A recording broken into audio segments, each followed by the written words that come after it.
সুপ্রিয় শিক্ষার্থীরা, আশা করি তোমরা সবাই সুস্থ আছো এবং নিরাপদে আছো। প্রিয় শিক্ষার্থীরা, এমএ শেষ বর্ষের বাংলার সামাজিক, সাংস্কৃতিক এবং অর্থনৈতিক ইতিহাস কোর্সে তোমাদের সবাইকে স্বাগত জানাচ্ছি। আমি Irin Parvin. History is based on sources, অর্থাৎ মানুষের অতীত যে কর্মকাণ্ড সেটা নির্দিষ্ট হয়ে আছে। দলিল, দস্তাবেজ, লিপিমালা, গ্রন্থ, প্রত্নতাত্ত্বিক ধ্বংসাবশেষ ইত্যাদি থেকে প্রাপ্ত তথ্য ইতিহাস রচনার প্রধান উৎস। প্রাচীনকালে লিখিত উৎসের অনেক অভাব রয়েছে, তাই প্রাচীনকালের ইতিহাস অনেকাংশেই প্রত্নতাত্ত্বিক উৎসের উপর নির্ভরশীল। প্রাচীন বাংলার ইতিহাস লেখার ক্ষেত্রে বেশ কিছু সমস্যা রয়েছে। ডক্টর নিহার রঞ্জন রায় তার বাঙালি ইতিহাস আদি পর্বে বলেছেন যে জনসাধারণের ইতিহাস রচনার যেসব উপাদান আমাদের আছে তার অধিকাংশই রাজসভা, তারপর ধর্মগোষ্ঠীর আশ্রয়ে রচিত। কিন্তু সমাজের অন্যান্য শ্রেণীর যে অগণিত জনসাধারণ তাদের আশ্রয়ে রচিত কোনো উপাদানই আমরা পাই না কেন? অর্থাৎ লিখিত উপাদানে সাধারণ জনগণের কথা খুব কমই স্থান পেয়েছে। এসব লিখিত যে উপাদান রয়েছে তার মধ্যে বিধৃত হয়েছে রাজা রাজাদের ধর্ম, কর্ম, দেবদেবীর কথা। প্রিয় শিক্ষার্থীরা, বুঝতেই পারছো আজকে আমাদের আলোচনার বিষয় হচ্ছে প্রাচীন বাংলার ইতিহাস রচনার উপাদানসমূহ। তো প্রাচীন বাংলার ইতিহাস রচনার উপাদানসমূহকে আমরা প্রধানত দুটি ভাগে ভাগ করতে পারি। এক হচ্ছে গ্রন্থাকারে লিখিত উপাদান, আরেকটা হচ্ছে প্রত্নতাত্ত্বিক উপাদানসমূহ। তো প্রাচীন বাংলার ইতিহাস রচনায় এই প্রত্নতাত্ত্বিক উপাদানের গুরুত্ব অনেক বেশি, কেননা সেই সময়ে গ্রন্থাকারে লিখিত উপাদান খুবই অপ্রতুল ছিল। তাই বলা যায় আমরা যদি গ্রন্থাকারে লিখিত উপাদানের উপর নির্ভরশীল হতাম তাহলে প্রাচীন বাংলার ইতিহাস এই সম্পর্কে খুব কমই জানা যেত, যেহেতু উৎসের অভাব রয়েছে। তো যাই হোক, এবার আমরা একটু দেখব যে গ্রন্থাকারে লিখিত উপাদানসমূহগুলো কি কি। প্রাচীন বাংলায় গ্রন্থাকারে লিখিত উপাদানের অপ্রতুলতা ছিল। বিশেষ করে বাংলা থেকে লিখিত গ্রন্থ তেমন একটা নেই বললেই চলে। তবে বাংলা সম্পর্কে কিছু তথ্য বাংলার বাইরে লিখিত গ্রন্থে পাওয়া যায়। এবারে আমরা প্রাচীন বাংলা সম্পর্কে যে সমস্ত গ্রন্থে গুরুত্বপূর্ণ তথ্য রয়েছে সেগুলো নিয়ে আলোচনা করব। গ্রন্থাকারে লিখিত যে উপাদান সেগুলোকে আবার কয়েকটা ভাগে ভাগ করা যায়, যেমন প্রকৃত ইতিহাস সাহিত্য, সাহিত্য, রাজা রাজাদের জীবন পদ্ধতি বা তাদের জীবনাচরণ, আরেকটা হচ্ছে যে পর্যটক যারা ছিল তাদের বিবরণ। তো প্রথমেই আমরা আজকে আসি যে গ্রন্থাকারে লিখিত উপাদানগুলোর মধ্যে প্রথম যেটা আছে প্রকৃত ইতিহাস সাহিত্য, এই সম্পর্কে প্রথমে আমরা একটু আলোচনা করব। সমগ্র ভারতের প্রেক্ষাপটে রচিত একমাত্র প্রকৃত ইতিহাস সাহিত্য হল কলহনের রাজতরঙ্গিনী। এই রাজতরঙ্গিনী এই নামটা তোমরা একেবারে প্রথম বর্ষ থেকেই শুনে এসেছ। এই গ্রন্থটি কলহনের রচিত এবং এটি সমগ্র ভারতের প্রেক্ষাপটে একমাত্র প্রকৃত ইতিহাস সাহিত্য। কাশ্মীর রাজ ললিতাদিত্যের গৌড়ের উপর প্রভাব বিস্তারের তথ্য এই গ্রন্থে উল্লেখ করা আছে। বিভিন্ন প্রাচীন জনপদে প্রচলিত কিংবদন্তি সম্পর্কেও এখানে তথ্য আছে।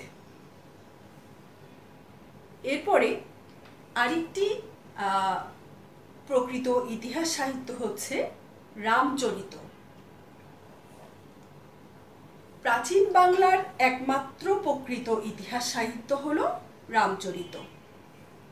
রাজতরঙ্গিনী ছিল সমগ্র ভারতের প্রেক্ষাপটে একমাত্র প্রকৃত ইতিহাস সাহিত্য, আর রামচরিত হল প্রাচীন বাংলার প্রকৃত ইতিহাস সাহিত্য। তো এই গ্রন্থে পাল বংশের, বিশেষ করে রামপালের জীবনের নানা ঘটনাবলীর অমূল্য উৎস হচ্ছে এই গ্রন্থ। এই গ্রন্থের রচয়িতা ছিল সন্ধ্যাকর নন্দী এবং তিনি ছিলেন রাজা রামপালের সমসাময়িক। সন্ধ্যাকর নন্দীর বাবা ছিলেন প্রজাপতি নন্দী এবং তিনি ছিলেন উচ্চপদস্থ রাজকর্মচারী। তাই সন্ধ্যাকর নন্দীর পক্ষে রাজ দরবারের রাজাদের বিভিন্ন ঘটনাবলী, তাদের কার্য, তাদের যে জীবন পদ্ধতি, এগুলো সম্পর্কে তথ্য জানা সহজ ছিল। 1159 সালে এই রামচরিত গ্রন্থটি রচিত হয় এবং এটা ছিল দ্ব্যর্থবোধক রীতিতে রচিত একটি বিরল ধরনের গ্রন্থ এবং এই গ্রন্থে সংস্কৃত সাহিত্যের ইতিহাসে এটি অত্যন্ত গুরুত্বপূর্ণ একটি গ্রন্থ ছিল। রামচরিত লিখিত হয়েছিল তালপাতায় এবং শেষ পাল সম্রাট মদন পালের রাজত্বকালে এটি রচিত হয় এবং এই গ্রন্থে দ্বিতীয় মহিপালের সময়ে সংঘটিত বরেন্দ্র বিদ্রোহ সম্পর্কে বিস্তারিত তথ্য পাওয়া যায়। এই বরেন্দ্র বিদ্রোহ সম্পর্কে তোমরা প্রথম বর্ষে বাংলার ইতিহাস কোর্সে তোমরা আগেই পড়ে এসেছো এবং এটা তোমাদের সবারই আসলে জানা, কৈবর্ত বিদ্রোহ। তো এই গ্রন্থে বর্ণিত ঘটনাগুলোর সমবিবরণমূলক উৎস থাকার কারণে একে আমরা সত্য বলে গ্রহণ করতে পারি। অর্থাৎ রামচরিত গ্রন্থে যেসব ঘটনাবলীর উল্লেখ আছে অন্যান্য উৎসের আলোকে, মানে অন্যান্য উৎসেও এই সম্পর্কে বিবরণ পাওয়া যায়। তাই রামচরিত গ্রন্থে যেসব তথ্য পাওয়া যায় সেগুলোকে আমরা সত্য বলে গ্রহণ করতে পারি। তবে এই গ্রন্থের দুটি সীমাবদ্ধতা রয়েছে। একটা হচ্ছে পক্ষপাতিত্বমূলক, আরেকটা হচ্ছে দুর্বোধ্য। কারণ হচ্ছে পক্ষপাতিত্বমূলক এই কারণে বলা যায় কারণ সন্ধ্যাকর নন্দী রাজাদের পৃষ্ঠপোষকতায় এই গ্রন্থ রচিত করেছিলেন বলে হয়তো এটা পক্ষপাতমূলক ছিল। আর দুর্বোধ্য এই জন্য যে এখানকার যে কাব্যরীতি ছিল দ্ব্যর্থবোধক, অর্থাৎ একটা শ্লোক দুইটা অর্থ বহন করত। একটা ছিল প্রচলিত রামায়ণের কাহিনী, যার অর্থ সহজবোধ্য, সবাই বুঝতে পারত। আরেকটা অর্থ প্রকাশ করতে হচ্ছে ওই বরেন্দ্র বিদ্রোহ সম্পর্কে, অর্থাৎ রামপাল কর্তৃক কৈবর্তদের কাছ থেকে যে তার পিতৃরাজ্য পুনরুদ্ধার, এই সম্পর্কে আরেকটা অর্থ এখানে বিধৃত হয়েছে। তো দুর্বোধ্য এই কারণে যে সব শব্দের অর্থ পাঠোদ্ধার করা সম্ভব হয়নি, ফলে এর যে প্রকৃত বিবরণ বা প্রকৃত অর্থ সেটা অনেক ক্ষেত্রেই বোঝা কষ্টসাধ্য। তো যাই হোক, এই সীমাবদ্ধতা থাকার পরেও এই রামচরিত গ্রন্থটি প্রাচীন বাংলার একমাত্র প্রকৃত ইতিহাস সাহিত্য। আনুমানিক 1897 সালে হরপ্রসাদ শাস্ত্রী নেপাল থেকে এই মহামূল্যবান গ্রন্থটি উদ্ধার করেন এবং 1910 সালের দিকে তিনি এটি সম্পাদনা করে গ্রন্থাগারে প্রকাশ করেন। প্রিয় শিক্ষার্থীরা, এবার আমরা দেখব যে প্রাচীন বাংলার ইতিহাসে সাহিত্যের উল্লেখযোগ্য উপাদানগুলো কী ছিল। সাহিত্যের উল্লেখযোগ্য উপাদানগুলোর মধ্যে প্রথমেই বলতে হয় অর্থশাস্ত্রের কথা। এই অর্থশাস্ত্র সম্পর্কে তোমরা পূর্ব থেকেই জানো। খ্রিস্টপূর্ব 3য় শতকে কৌটিল্য এই অর্থশাস্ত্র রচনা করেন। এটি একটি বিখ্যাত গ্রন্থ। অর্থশাস্ত্রকে মৌর্য যুগ সম্পর্কে প্রামাণ্য গ্রন্থ বলা হয়। তবে এই গ্রন্থে বাংলা সম্পর্কে খুব সামান্য কিছু বিবরণ পাওয়া যায়। কৌটিল্যের অর্থশাস্ত্রে প্রাচীন বাংলার সূক্ষ্ম সুতিবস্ত্রের উল্লেখ করা আছে, যা থেকে একথাই প্রমাণ করা যায় যে বাংলার বয়ন শিল্পের ঐতিহ্য অত্যন্ত সুপ্রাচীন। বয়ন শিল্প ছাড়াও এই গ্রন্থে বাংলার নারীদের সৌন্দর্য এবং আমাদের এই অঞ্চলের বৈচিত্র্যময় আবহাওয়ার উল্লেখ পাওয়া যায়। অর্থশাস্ত্র গ্রন্থটির সীমাবদ্ধতা হল কৌটিল্য ছিলেন ভারতের মানুষ এবং তিনি কখনো বাংলায় আসেননি। ফলে বাংলা থেকে দূরে অবস্থান করে বাংলার বর্ণনা তিনি শুনেছেন এবং তিনি তার গ্রন্থে এটা লিপিবদ্ধ করেছেন। কৌটিল্যের অর্থশাস্ত্রের পরে যে গ্রন্থটি আসে সেটা হচ্ছে রঘুবংশ কাব্য। গুপ্ত যুগে অন্যতম বিখ্যাত একটি গ্রন্থ হচ্ছে এই রঘুবংশ কাব্য। এই রঘুবংশ কাব্য গ্রন্থটি রচনা করেন মহাকবি কালিদাস। এই গ্রন্থে বা এই কাব্যে বঙ্গের অবস্থান সম্পর্কে তথ্য পাওয়া যায়। এই গ্রন্থে বর্ণনা করা হয়েছে যে রঘু তিনি সূক্ষ্মদের পরাজিত করে নৌযুদ্ধে পারদর্শী বঙ্গদের উৎখাত করেছিলেন এবং গঙ্গা স্রোত হন্তায়েষু অঞ্চলে, অর্থাৎ যেটা হচ্ছে ভাগীরথী এবং পদ্মার অন্তর্বর্তী অঞ্চল, সেখানে রঘু জয়স্তম্ভ স্থাপন করেন।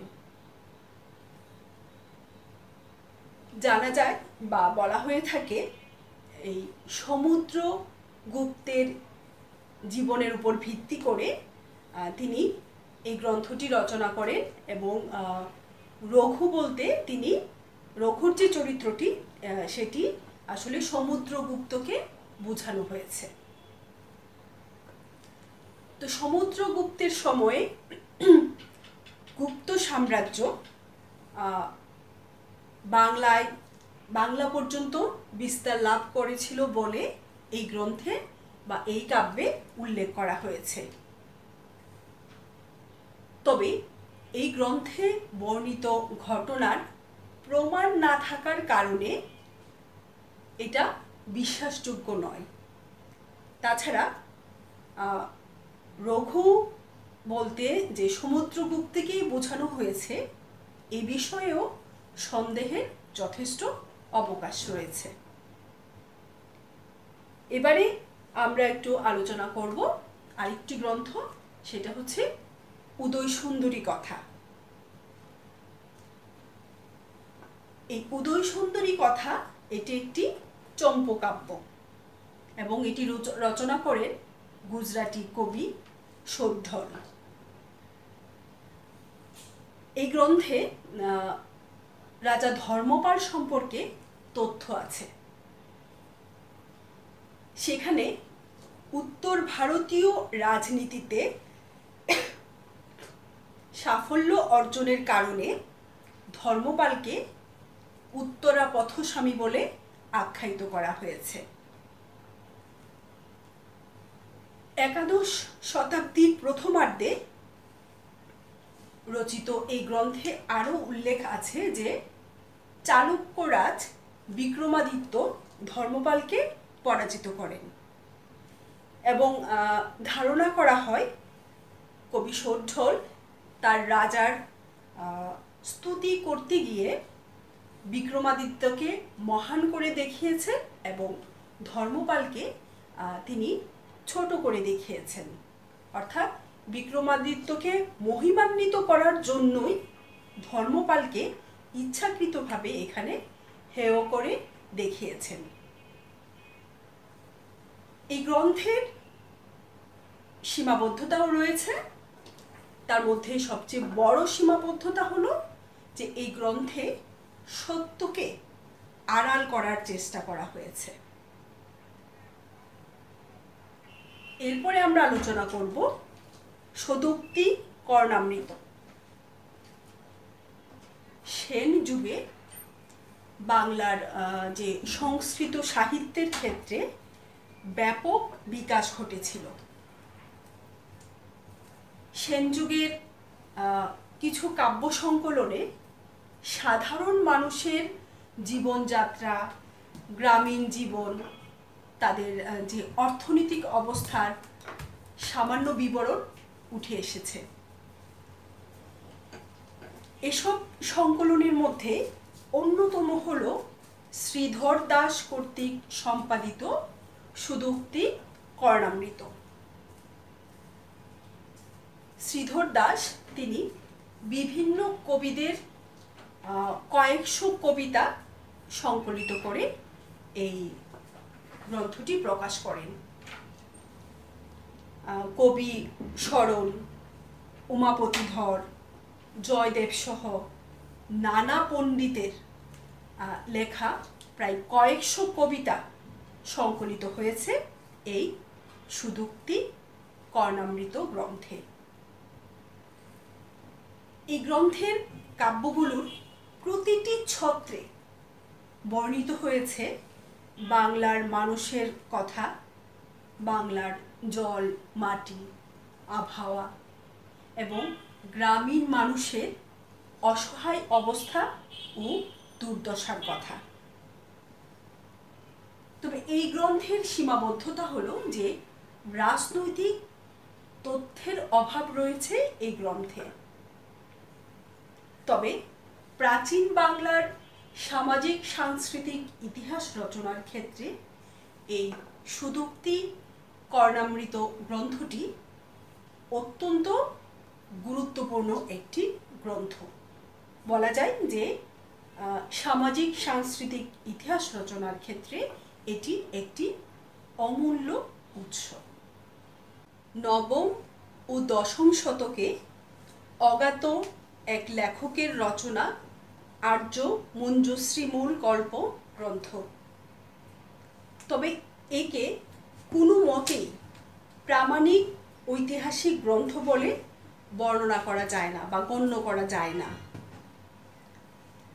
উত্তর ভারতের রাজা হর্ষবর্ধনের বর্ণনা প্রসঙ্গে এই গ্রন্থে এসেছে বাংলার গুরুত্বপূর্ণ রাজা শশাঙ্কের নাম।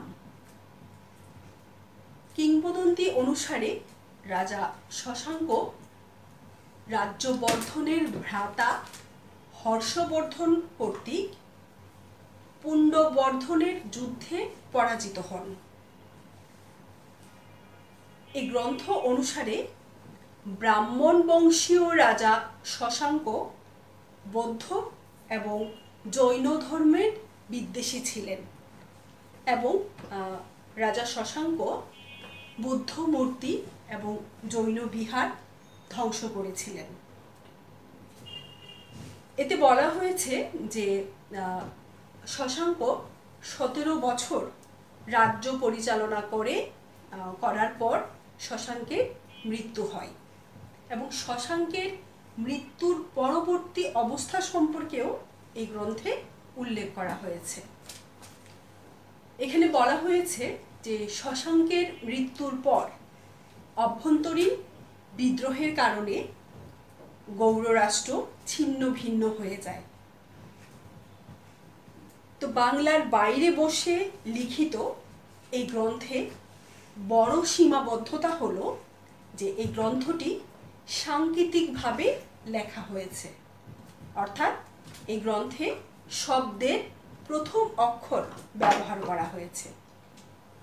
সুতরাং যে যাবতীয় তথ্য অন্য সূত্র হতে যাচাই না করে অনুধাবন করা কঠিন। তাছাড়া গ্রন্থে আর্য মঞ্জুশ্রী মূল কল্প গ্রন্থে শশাঙ্কের রাজত্বকাল সম্পর্কে যে তথ্য দেওয়া হয়েছে সেটাও সঠিক ছিল না। এছাড়া পক্ষপাতিত্বের কারণে অন্যান্য তথ্যগুলোকেও সন্দেহাতীতভাবে গ্রহণযোগ্য নয়। আর্য মঞ্জুশ্রী মূল কল্প গ্রন্থের পরে আসে সুভাষিত রত্নকোষ। এই সুভাষিত রত্নকোষ 12 শতকে বিদ্যাকর তিনি এই গ্রন্থ সংকলন করেন। এই সুভাষিত রত্নকোষে 111 জন কবির কবিতা এখানে স্থান পেয়েছে। কবিদের মধ্যে বেশিরভাগই ছিলেন বৌদ্ধ, তবে কিছু ব্রাহ্মণ কবির কবিতাও এই গ্রন্থে স্থান পেয়েছে। কিছু কিছু কাব্যে ব্রাহ্মণ্যবাদের উপস্থিতি লক্ষ্য করা যায়। আবার গভীরভাবে পর্যালোচনা করলে কিছু রাজনৈতিক চিত্র পাওয়া যায়। এই সাহিত্য উপাদানগুলো ছাড়াও আরও কিছু সাহিত্য উপাদান রয়েছে যেখানে বাংলা সম্পর্কে তথ্য পাওয়া যায়। যেমন কবীন্দ্রধ্বয়ীর প্রবন্ধতে উল্লেখ আছে সেন বংশের রাজধানী বিজয়পুরের কথা। আবার বরাহমিহিরের বৃহৎ সংহিতা, পতঞ্জলির মহাভাষ্য এবং দীপবংশ ও মহাবংশ গ্রন্থে বাংলা ও এর যে প্রাচীন জনপদ সেই প্রাচীন জনপদগুলো সম্পর্কে তথ্য পাওয়া যায়। এই সাহিত্য গ্রন্থগুলো ছাড়াও গ্রন্থাকারে লিখিত উপাদানগুলোর আরেকটি অংশ হচ্ছে রাজা বা অন্যদের জীবন চরিত্র। বিভিন্ন রাজার জীবন চরিত্র সম্পর্কে কিছু গুরুত্বপূর্ণ তথ্য আমরা পাই। যেমন হর্ষচরিত। হর্ষবর্ধনের যে সভাকবি তিনি ছিলেন বাণভট্ট। বাণভট্ট হর্ষচরিত রচনা করেন। এতে হর্ষবর্ধনের সাথে শশাঙ্কের সংঘর্ষের বিবরণ পাওয়া যায়। হর্ষবর্ধন শশাঙ্ককে পরাস্ত করতে পারেননি। শশাঙ্ক দাপটের সাথে তিনি সংঘর্ষের শশাঙ্ক দাপটের সাথে তার নিজের যে অস্তিত্ব, সেই অস্তিত্ব তিনি বজায় রেখেছিলেন। এসবই হর্ষবর্ধনের আত্মমর্যাদায় আঘাত হানে এবং তখন তিনি অত্যন্ত ক্রোধান্বিত হন এবং ক্রোধের বশবর্তী হয়ে তিনি রাজা সম্রাট হর্ষবর্ধন পৃথিবী থেকে গৌড় রাজ্যের নাম মুছে ফেলার অঙ্গীকার করেন। এছাড়াও এই গ্রন্থে বর্ণিত আছে হর্ষবর্ধন ও তার পূর্বপুরুষদের সাথে বাংলার সম্পর্কের কথা। শশাঙ্কের মৃত্যুর পর বাংলার অবস্থার কথাও এই হর্ষচরিতে বর্ণনা করা হয়েছে। হর্ষচরিত ছাড়াও আরেকটি গ্রন্থ হচ্ছে বল্লাল চরিত। এই বল্লাল চরিত সেন আমলে রচিত। গোপাল ভট্ট এবং আনন্দ ভট্ট কর্তৃক এটি রচিত হয়েছিল। এই গ্রন্থে সেনদের ঐতিহাসিক তথ্য পাওয়া যায়। তাছাড়াও সেই সময়কার বাংলার সমাজ, ধর্ম, মুসলমানদের আগমন, সেনদের গোঁড়ামি এবং তাদের যে জাতিভেদ, এই সম্পর্কে গুরুত্বপূর্ণ তথ্য রয়েছে। অর্থাৎ সেন বংশ ছাড়াও বাংলার সামাজিক সাংস্কৃতিক ইতিহাস রচনার একটি উল্লেখযোগ্য গুরুত্বপূর্ণ উপাদান হলো এই বল্লাল চরিত। তো প্রিয় শিক্ষার্থীরা, আজকে আমরা আলোচনা করলাম প্রাচীন বাংলার ইতিহাস রচনার উপাদানসমূহ। তার মধ্যে আমরা যদি একটু সামারি করি, তাহলে প্রাচীন বাংলার ইতিহাস রচনার উপাদানগুলোকে প্রধানত দুইটা ভাগে ভাগ করা যায়। একটা হচ্ছে গ্রন্থাকারে লিখিত উপাদানসমূহ, আরেকটা হচ্ছে প্রত্নতাত্ত্বিক উপাদানসমূহ। এই গ্রন্থাকারে লিখিত উপাদানসমূহকে আবার কয়েকটা ভাগে ভাগ করা যায়। একটা হচ্ছে প্রকৃত ইতিহাস সাহিত্য, তারপর হচ্ছে সাহিত্য, রাজা বা অন্যদের জীবন চরিত্র এবং বৈদেশিক বিবরণ। তো আজকে আমরা আলোচনা করলাম প্রকৃত ইতিহাস সাহিত্য, সাহিত্য এবং রাজাদের জীবন চরিত্র সম্পর্কে। প্রকৃত ইতিহাস সাহিত্যে দুটো গ্রন্থের উল্লেখ পাওয়া যায়। সমগ্র ভারতের প্রেক্ষাপটে কলহনের রাজতরঙ্গিনী, আরেকটা হচ্ছে যে বাংলার প্রেক্ষাপটে রঘুবংশ কাব্য। আর সাহিত্য গ্রন্থগুলো হচ্ছে কৌটিল্যের অর্থশাস্ত্র, তারপর আর্যমঞ্জুশ্রী মূলকল্প, শোভাচরিত্র রত্নম, এরকম সুদক্তিমালা, এরকম গ্রন্থসমূহ। প্রিয় শিক্ষার্থীরা, আজকে এই পর্যন্তই। আগামী ক্লাসে আবার তোমাদের সাথে দেখা হবে।